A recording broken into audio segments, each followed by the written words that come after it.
कोकणातील प्रत्येक अपडेट जाणून घेण्यासाठी आजच माझे कोकणच्या सोशल मीडिया प्लॅटफॉर्मला लाईक, फॉलो आणि सबस्क्राइब करा। सिंधुदुर्ग जिल्ह्यात गेल्या 4-5 दिवसांपासून जोरदार पाऊस कोसळत आहे। यामुळे नद्या आणि नाले ओसांडून वाहत आहेत।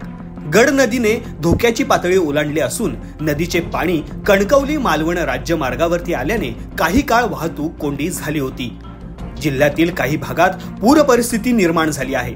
परेश कांबळी यांनी ड्रोनच्या सहाय्याने जानवली आणि गड नदीच्या संगमाचे विहंगम दृश्य टिपले आहे। या दृश्यांमध्ये पुराचा प्रभाव स्पष्टपणे दिसून येत आहे। प्रशासनाने नागरिकांना सतर्कतेचा इशारा दिला असून नदीकाठच्या रहिवाशांना सुरक्षित स्थळी हलवण्यात आलेले आहे। पावसाचा जोर कायम राहिल्यास परिस्थिती बिकट होण्याची शक्यता वर्तवली जात आहे।